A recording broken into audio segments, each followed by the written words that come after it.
I don't know about you, but when I begin to think about where we are as a culture, when I begin to think about our community at large, when I begin to look at the news and read the reports that are all over the place, sometimes it makes me a little bit less hopeful. I don't know where you stand. I don't know what life has brought your way. Don't trip me. But I want you to know, and I want you to think about today and over the next several weeks, what does it look like in the face of uncertainty? What do we do in uncertain times? What do we do when we're faced with different things and different arenas and different questions that we just don't know the answer for? I don't know about you, but it's fascinating. I tend to be a talker, and it's fascinating for me because I get the chance to meet and to talk to a lot of different people through the course of my life. I think I've referenced this. There's a Starbucks across the way that has a little green chair in the corner that I tend to sit in. In fact, a couple of days ago, I was there, and somebody was sitting in my green chair. I slept in.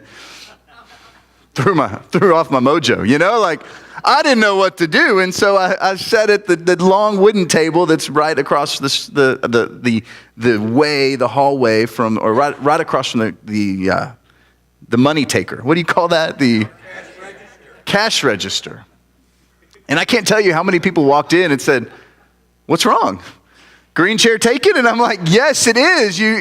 The struggle is real. Thank you for realizing that. Thank you for helping me understand that today is just not going to be my Monday, right? Like sometimes we need that reality. But in the course of that, whether it's at Starbucks or in my car or who knows whether it's a random server, it's fascinating to hear the conversation. Because in many instances, there's a conversation of uncertainty, a conversation of fear, a conversation that is centered around, I just don't know what the future holds. And one of the things I found is information draws emotion, doesn't it? I mean, when we have information, it draws emotion within us, but a lack of information leads to a lack of emotion. If you don't have all the information, if you don't watch all the news, you don't have the same emotion that's going on the inside. Yet some people have so much information that it's not necessarily they've got so much emotion now. It's more on the side of there's anxiety, there's fear, there's what are we going to do? And when we look at our culture as a whole, we look at the attacks that have happened, not just in our country, but you look at the broad picture of our world. And almost every single day, I did a Wikipedia search the other day. Wikipedia is a great place to get information, in case you're curious. In fact, I can go in there and change the information. So just take it for what it's worth. But I just did a Wikipedia search on terror attacks. And it went from decade to decade to decade to decade to year to year to year. And then starting around 2002, 2003, it began to document them by the month. And then you get a little bit further down the road and it begins documenting it by the day.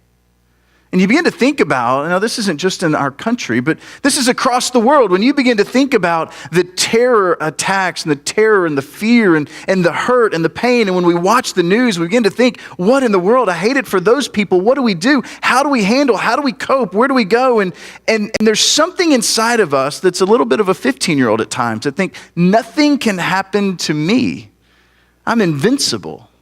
I mean, that's why, to a large degree, as a 16, 17, 18-year-old, you just tend to hit the gas pedal a little bit more, and you tend to think, what's a seatbelt?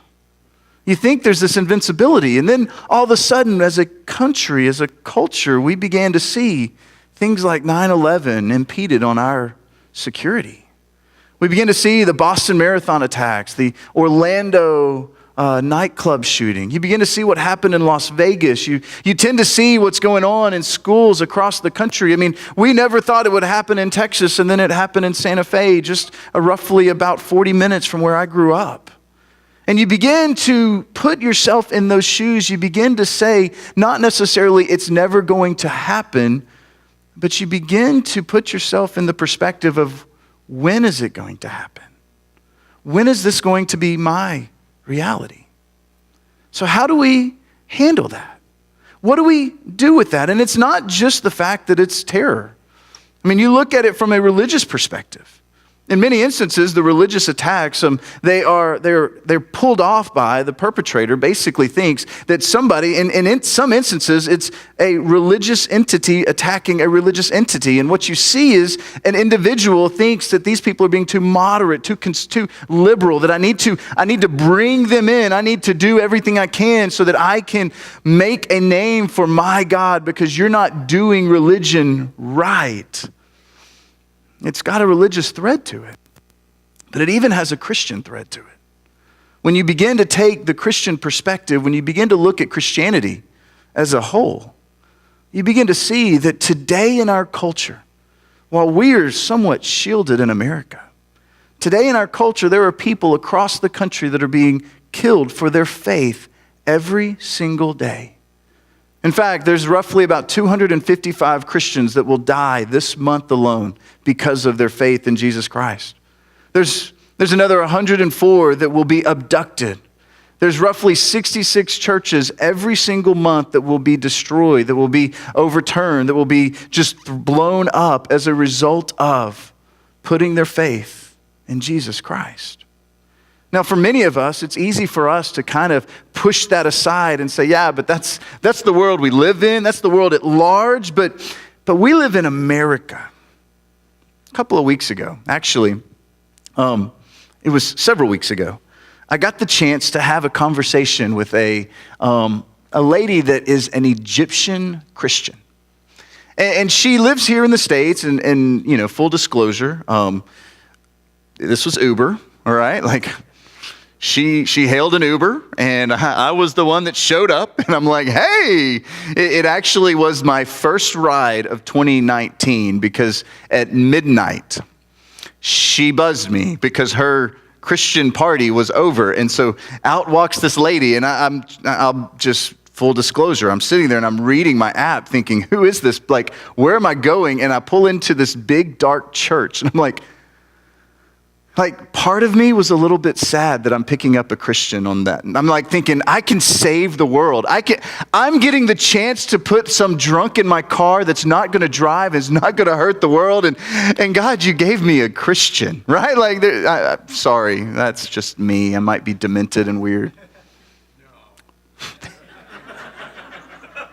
So she jumps in my car, and so I'm like, where do you want to go? And she tells me where she wants to go. And you know, and we've talked about this, the common question, what do you do? And I'm like, I'm a pastor. And she then proceeded to tell me everything that's wrong with American pastors. But typically, I'm used to that conversation. Because the conversation goes something to the effect of, because of a bad church experience, because of what pastors do, da da da da da. But she took it from a completely different slant.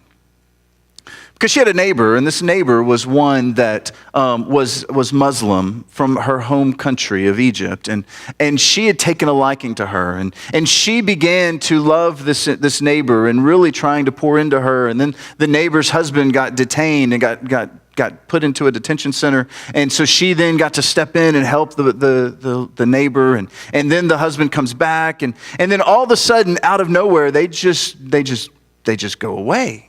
And she's trying to figure out what happens. And then about 6 months later, the lady knocks on the door, and she's like, you'll never believe what happened. I went to that big church down the street, and I got saved, and I got baptized. And she had this look of terror in her face. I'm like, I thought we're on the same team, right? Like, isn't that a good thing? Like, shouldn't we be like high-fiving now? Like, what's wrong? What's going on? And she proceeded to talk about the fact that in this culture, in this community, in America today, we've got this easy believism where all you have to do is pray a prayer, check a box, and you're good to go. And she said, you don't understand what that does to my people. You don't understand what that does to my culture. You don't understand when you convince and coerce somebody to say a prayer and then you dunk them in water, you know what you're doing is you might be alienating them from their family from this point forward. You don't understand that if they go back to their hometown, their home country, they might be executed for their faith. And at this point I'm thinking, where's your exit? Shut up, lady, right? Like, I mean, come on. Like, I would rather you just be telling me everything that's wrong with Christianity and pastors. I can handle that, but She had a point. She had an incredible point. Because in our community today, in our culture today, when we begin to think about what does it mean to follow Jesus, many times our instance is, yay, God, I got a good parking lot. I got a good parking spot, right? We're like, good, I got the closest spot. Oh, God was with me.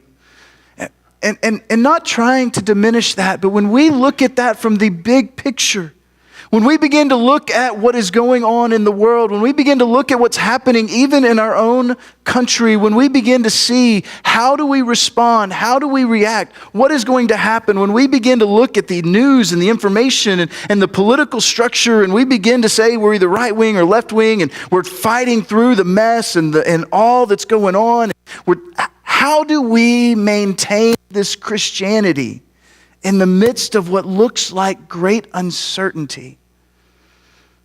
Many of us, we turn to fear. Many of us, we begin to hunker back. And in fact, what I see oftentimes is when fear is our go-to, when we become fearful, we become against. When we become fearful, we begin to draw lines. When we become fearful, we begin to say, you are here and I am here. And so for me to save face and try to protect me, I need to make sure you know that I'm better. I need to make sure you know that this is right. I need to make sure you know that you're wrong and I'm right. And in the midst of the struggle, in the midst of everything that's going on, how do we, in uncertain times, how do we live out the faith that the first century followers of Jesus lived out? How do we really embrace what it means to follow Jesus? How do we live a life that's not characterized by fear? Because what this lady was telling me in the car is true of so many different cultures except for ours. In fact, there's a guy, his name is David Curry. He's the president of Open Doors. And David Curry does an incredible work. He's going all over the country, and his organization does, trying to see what's going on with the name of Christ, what's happening to followers of Jesus, not just in our community, but across the world. And one of the things he said, and it's the very thing that my Egyptian Christian friend was telling me, is that Christianity today it's being hurt. In fact, he made this statement about Christianity today. He says, the level of exclusion, discrimination, and violence against Christians in some countries has risen to a level akin to ethnic cleansing. That's what's happening in our world. And that's what's happening across the world. That's what's happening, I'm not even going to try to pronounce her name, but in her country, to her friends, to the people that she lives life with. So how do we respond? Over the next several weeks, I want us to answer that question. How do we respond to anxiety? How do we respond in the midst of the struggle and the hurdle? How do we respond when we're faced with being fearful? When we're faced with pushing everybody away and being against? You see, I think we can learn something from Jesus. Because Jesus dealt with this very struggle. And in the face of hurdles and persecution, rather than pushing against, he showed a way that we can be for people, regardless of what's going on. In fact, I want us to go back to the beginning, and that's not necessarily the beginning of time. I want us to go back to the beginning of our faith. I want us to go back to an event that is the cornerstone, the foundation of what we believe as Christians, to the resurrection. You see, in the beginning, the founder, Jesus Christ, Jesus, who our mission is we want to lead people into a growing relationship with Jesus. In the beginning, our founder, Jesus, this is what he went through. He was betrayed by a friend. You probably can relate to that. He was unjustly arrested. He was illegally tried and convicted. He was up to really good things. People loved him, and yet he was still tried and convicted illegally. He was flogged. Now, it would have been easy to put tortured here, because that's really what he was. But in our culture today, in our community, when we begin to talk about torture, we talk about this idea that we are torturing somebody to get information, to inquire, to acquire information that can help us move the ball down the court. The reality was, Jesus was not necessarily tortured for anything other than pleasure. In fact, Matthew, actually Mark, we're going to get Matthew and Mark, but Mark, who he's an incredible guy, we believe he got his information from Peter, who Peter was an eyewitness. Peter was an individual that in the moment that while Jesus was being crucified, he had a little teenage girl come up to him and said, "Hey, aren't you with him?" And the Bible says that Mark tells us that he used language so rough that the lady was like, "Apparently you weren't with him." We don't know what he said. But Peter probably had the guilt and the frustration of what was going on. And he recounts the story to Mark. And he says in Mark chapter 15 that what was going on, that Jesus, when he got flogged, that Pilate was wanting to satisfy the crowd. You think about that. That's why Jesus took on the cross. Was because Pilate, who was the governor of Judea at the time, he wanted to satisfy the crowd. In other words, there was a crowd in front of him, and it wasn't because of anything he had done or anything he had said. I mean, they were accusing him of being the king of the Jews, which he pulled off. They were accusing him of saying these high and mighty things that no individual could ever say. And so the crowd was wanting him to be crucified. The crowd was wanting him to go. And so the crowd is sitting there charging, pushing. They're making a plea that instead of crucifying Barabbas, who was a known criminal of the day, let's go after Jesus. So they made a sport of him. It says, and he had Jesus flogged. And then Matthew goes on and it says this, that they stripped him and put a scarlet robe on him. And then they twisted together a crown of thorns and they set it on his head to kind of put this picture.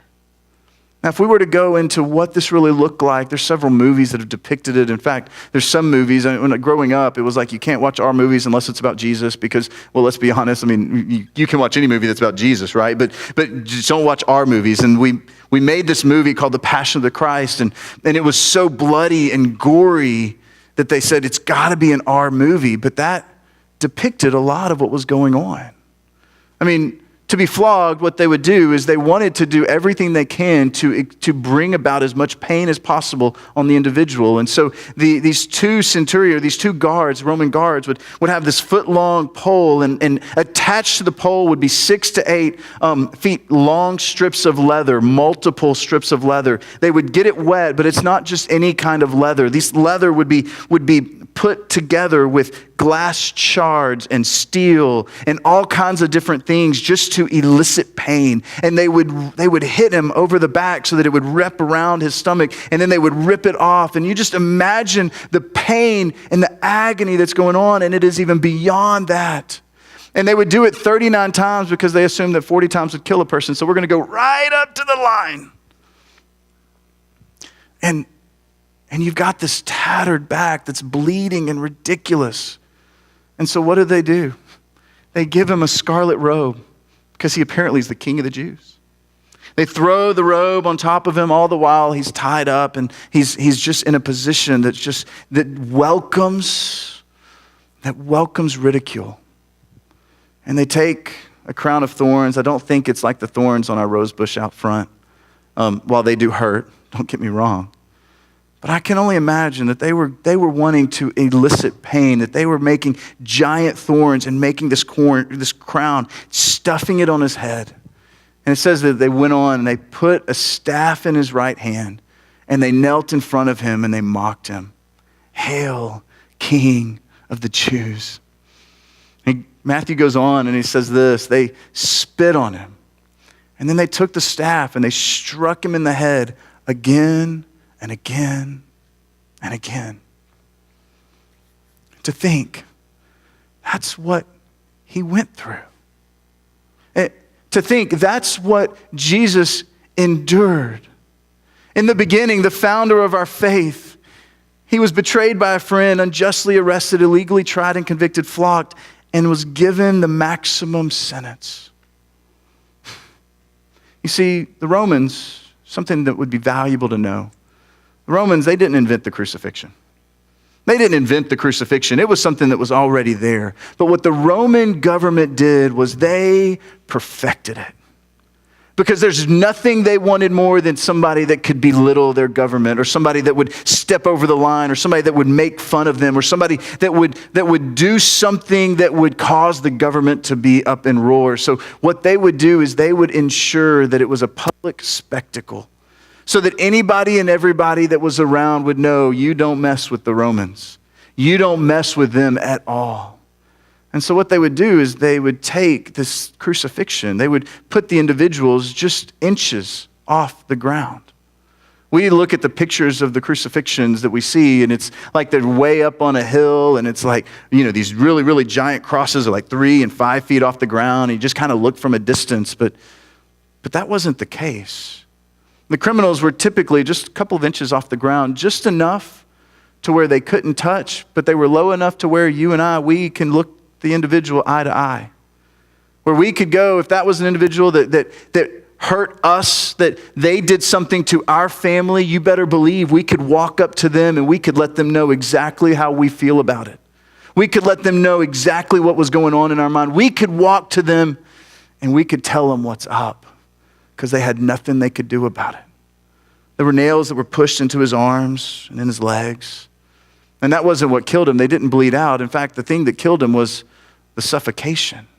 Because they eventually got to a point where they couldn't breathe. They're trying to push up, and they're trying to push up, and they get to a point where they just no longer can breathe. And so these individuals are making sport of it. They're coming in and they're laughing at and mocking and hurling insults. In fact, Matthew made this statement. He said, those who passed by hurled insults at him, shaking their head at him.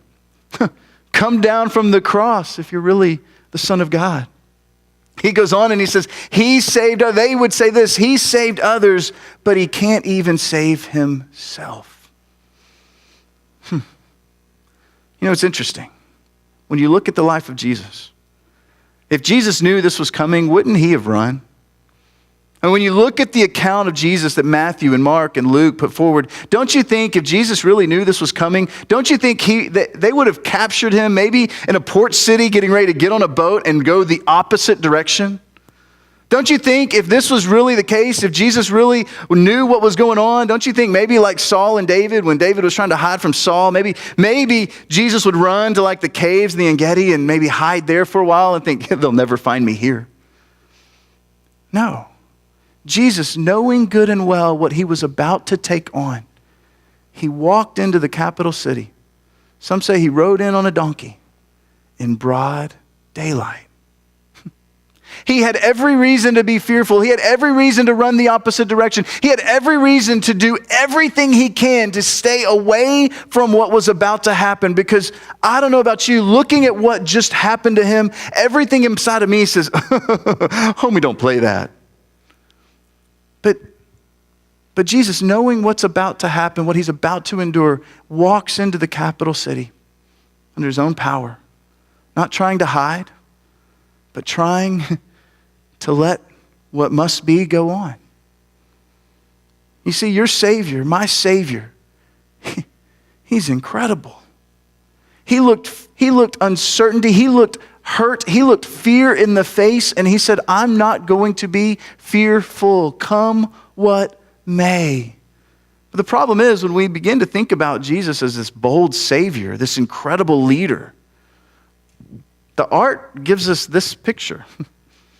And is that the guy that I just told you about?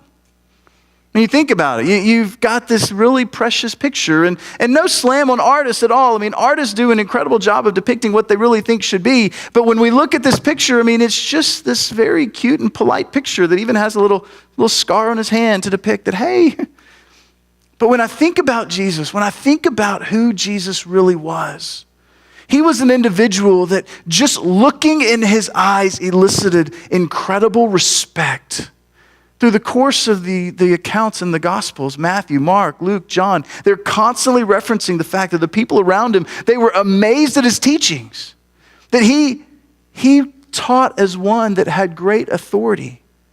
In fact, he was one that at one point he walked into the court of the Gentiles, because in the court of the Gentiles, they were making a mockery of the church. They were basically going in and they were selling things. They were money changers. The Jews were doing everything they could to make a penny off of the Gentiles and make a penny off the church. And Jesus walks in, and this is one of the moments where we see him angry. He walks in and he turns the tables over because he knew what the church was about, and he knew they were making a mockery of it. He wanted none of it. I don't see that in here. I see Jesus as being tough, as being an individual that was braver than hell, that was stronger than steel, an individual that was tougher than nails.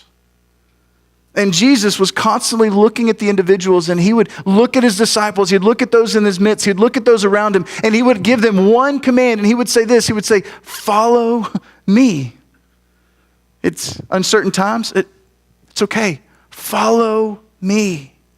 In fact, he would tell the disciples, Luke, who thoroughly investigated everything about the faith, who thoroughly investigated everything about Jesus, because he saw the way the life of Jesus turned these disciples turned them upside down, turned them on their heads. I don't know what that'd be just awkward seeing disciples walk on their feet, but for what it's worth.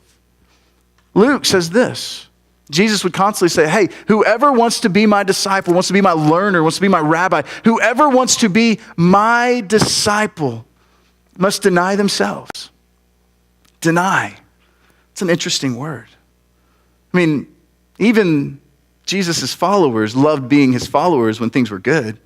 I mean, they loved the accolades and the praise. I mean, everywhere Jesus went, there was a crowd, but there were times that Jesus scared them. There were times that it was overwhelming. There was times that they feared a great fear. And the same is true for us. My disciple, he says, you must deny yourself. There are times that what Jesus asks us to do, we must say yes to him and say no to us. There are times we must say yes to whatever he has in front of us and no to whatever I want. There are times that following Jesus is helpful and practical, but there's times that when Jesus asks us to do something, it's not as helpful. It might not be practical. You might look at where you're at, look at your setting in life and think, there's no way I could ever fulfill this, but I'm going to follow him. I'm going to deny myself. I'm going to deny my desires, and I'm going to step forward. I'm going to do everything I can to follow after you.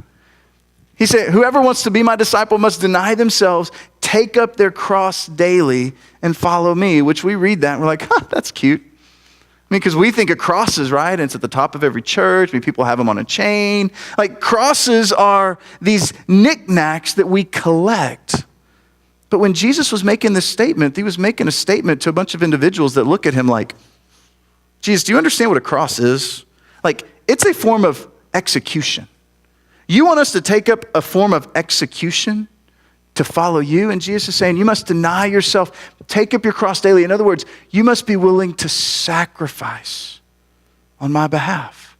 And why can he ask this? Because he modeled this. Now, I know sometimes we look at this and we begin to think, yeah, but do you understand what's happening in my culture? Do you understand what's happening? I mean, it's one thing for that to be over there, but let's just keep it as easy believism, because I would prefer the God that gives me a parking spot and not necessarily the God that could ask me to do something that I don't really want to do. And he understands that when we are faced with fearful scenarios, when we're faced with scenarios that provide fear, that oftentimes you and I, we don't take risk. When there's fear in front of us, we would prefer to hit the pause button and say, nope, stop. I don't want to take risk now because I'm afraid of what it might bring about. And he knew that of them, and he knows that of us, to which he spoke through this timeless document. I mean, he goes through Matthew and he writes something that he was telling the disciples regularly that I think applies to us today. He says this, he says, do not be afraid of those who can kill the body but cannot kill the soul. In other words, there are things you need to be afraid of, but don't be afraid of those who can kill the body but cannot kill the soul. Rather, be afraid of the one who can destroy both body and soul in hell. In other words, there are things in life that it's okay to be afraid of, that will elicit fear in your life. But when you're faced with those circumstances and you're faced with those hurdles, I don't want you to fear the scenario. I want you to fear me and make your decisions based upon what it looks like to follow me. I mean, we've been faced with many scenarios. You probably have as well. When you're put in the position where if I really fear God, I'm going to have a tough conversation. I know what is expected of me, but I fear that person. I want to make that person happy. I want to appease the person over here. And so my fear of this person and making them upset, I'm just going to not say anything.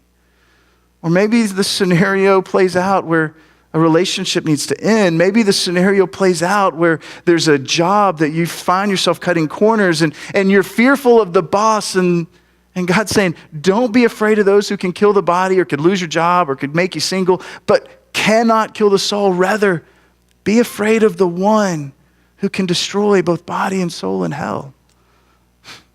Matthew tells another story, and Mark tells it as well, of Jesus. There's an instance where the disciples and Jesus are hanging out on a boat. In fact, Jesus has just done some incredible teaching. He's done some miracles. They're standing on the side of the water. At the end of the day, Jesus looks at the disciples and says, hey, let's get in a boat. Let's go to the other side. Okay. I don't know if they got in Peter's boat. I don't know whose boat they got into, but they all get in a boat and they go across the water. And it says in Mark and Matthew both account that Jesus fell asleep in the back of the boat. Now, I don't know if he was really asleep. He might have been sleeping with one eye open like an elementary kid does on Christmas Eve night. Okay, can I go out now? Okay, I think, okay, good. Okay, good. I think I made it, right? I think Jesus might have just had one eye partially open and watching what's going on. He might have really been asleep. But from Mark's perspective, from Matthew's perspective, Jesus was asleep in the back of the boat. And it says a great windstorm came about to such a degree that the waves were coming over the boat. And the disciples didn't know what to do. They're like, my rabbi's in the back sleeping. He's the one that got us in the boat. What's his problem? He's sleeping right now. I mean, if they had faith, don't you think they would have just said, hey, whatever Jesus is doing is good enough for me?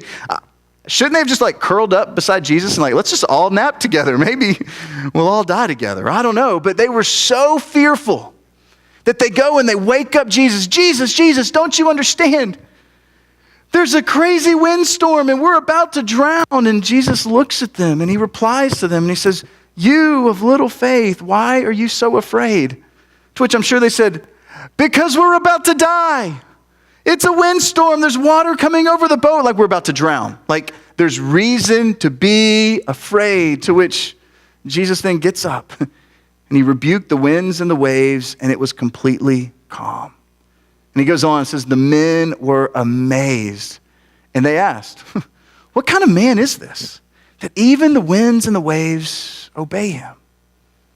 Mark would make the statement that when you look at the original language, they feared a great fear. Their fear before Jesus silenced the storm was one thing. Their fear after Jesus silenced the storm was completely greater than before.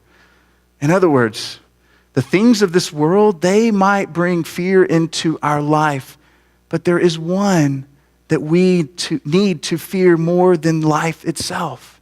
In fact, if you're going to be afraid, fear God.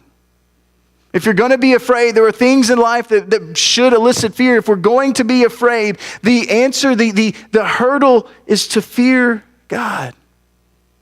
And in the meantime, follow him. In the meantime, follow. In the meantime, do what Jesus was constantly asking people to do. Hey, would you take a step? Would you follow me? Would you follow me? Now, I don't know where this lands because there's probably some people in here that life is going great. That you're sitting in here and you're like, there's nothing I need to be afraid of. I was praying for the girlfriend, I was praying for the boyfriend, and guess what? God answered the prayer. In fact, I got there this morning and somebody was pulling out. It must have been going to the donut shop. And I got their parking spot. Life is good. Maybe you're in the boat that everything is going well today, and that's incredible. But isn't it true that one of the things we found in life, and maybe you found it, maybe it's something new that you will find one day, but the truth is that uncertainty is unavoidable. There are going to be times in our life when uncertainty comes about. There are going to be times in our life when we're looking at ourselves in the mirror and we're saying, I don't know that I can go on. There are going to be times when we're looking ourselves in the mirror and we're saying, what must I do next? And Jesus would tell us, would encourage us, the very same thing he told his disciples, that fearful is optional. Yes, fear will come into your life. Yes, the idea of fearing what is to come, it will be there, but being fearful, living a life where you don't know what to do, living a life of struggle, it is optional. In fact, Jesus took on one of the greatest, most gruesome deaths for us. And one of the reasons Luke began to document the life of Jesus is because he noticed there was something about Jesus' life and death that changed this group of radicals. They were kind of something, and then they were incredible.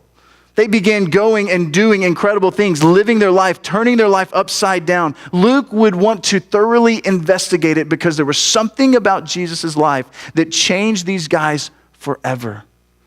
Changed the Apostle Paul's life. Paul was a crazy guy.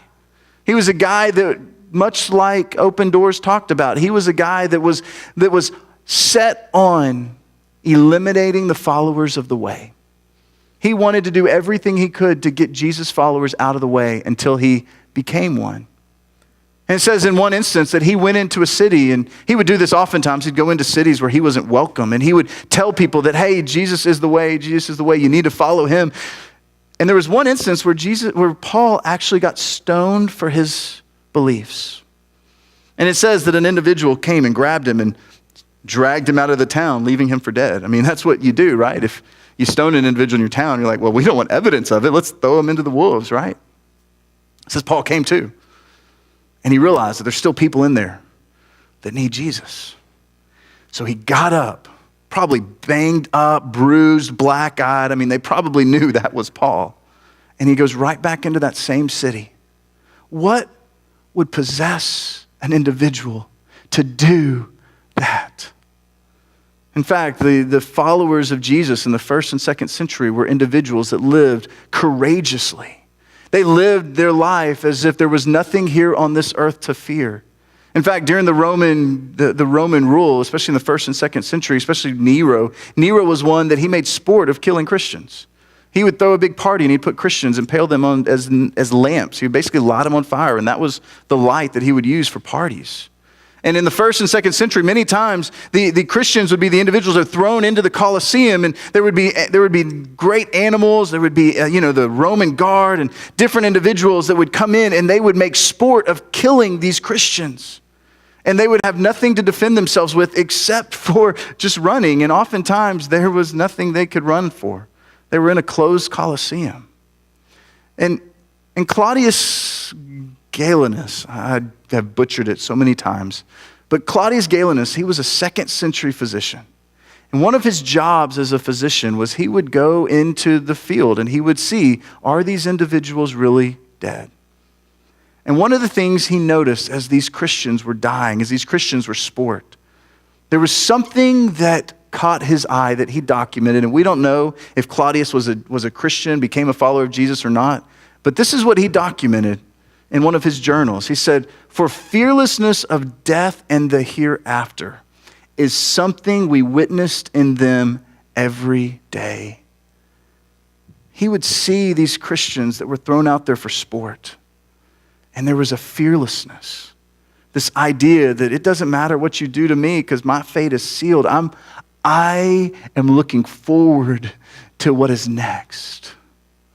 You see, in the face of uncertainty, the questions that beg to be asked is, what are we going to do? How are we going to handle the uncertainty? Are we going to allow fear to creep in, and are we going to push the world away? Or are we going to do what Jesus did and walk into the uncertainty, walk in knowing that it might not end well, but there's nothing for me to fear here because Jesus is in control. There's nothing for me to be worried about here because, yes, I could lose everything here, but there's something greater in store. There's some questions that beg to be asked. When we begin to think about what does it mean to follow Jesus? What does it mean to follow him? How do we handle the uncertainty in our life? How do we live out this valor, this bravery, this courage that Jesus exhibited? One question I'd love for you to process and think about is this. Is our version of Christianity worth that? Just something to think about. Not necessarily something we need an answer for, but something for us to process. Is our version of Christianity, the Christianity that involves us coming in, setting up the environment, woohoo, go Jesus, and then we go home and do our very, whatever we do. Is our version of Christianity worth what happened? Second question, is our version of Christianity worth dying for? And when you think about it, is our version of Christianity worth dying for? And the third question is kind of a conglomeration of these two, and it's this. Is the way we live worth the price they paid? There will be times when fear will whisper in your heart and in your mind, just abandon ship. Don't worry. It's not worth it. And it's in those moments that Jesus, through the scars on his hands, looks at you and says, follow me. Just take a step. Just take a step. Follow me. Because I paved a way forward for you and for me. That fear doesn't have to be our game. We can live this life knowing fear is an option, but it is optional. Uncertainty is certain, but fear is optional. God, we love you. And God, we thank you for the fact that you are a big God. God, I know that today's message has the propensity to land heavy. God, as we prepare for Easter, I firmly believe that there is nothing more contagious about a follower of Jesus than one who legitimately follows. And so, God, I ask that for me first, that you would encourage, that you would challenge, that you would allow me to see what it means to follow you. God, I pray, Father, that we would not give way to this idea of easy believism. That, God, we would understand the cost that it takes to follow after you. And God, I pray for the individuals in here. God, I know in a room this size, there are individuals that are riddled with fear, whether it be work-related, finance-related, Father, that are riddled with fear because of the circumstances of life. And it's hard to take a step. It's hard to just step forward and to follow you, God, when it seems like there's no end in sight. And I pray specifically for that individual, for that couple, for that family, that, God, they would look themselves in the mirror and they would see that on the other side of everything we are afraid of, God, you're standing there, God, with arms wide open, ready to welcome us in, ready to love us and to lead us away, Father, from the hurts and the struggles that we have. God, may we follow. May we follow. God, may we follow after you. God, we love you. And we thank you. It's in Jesus' name that I pray. Amen.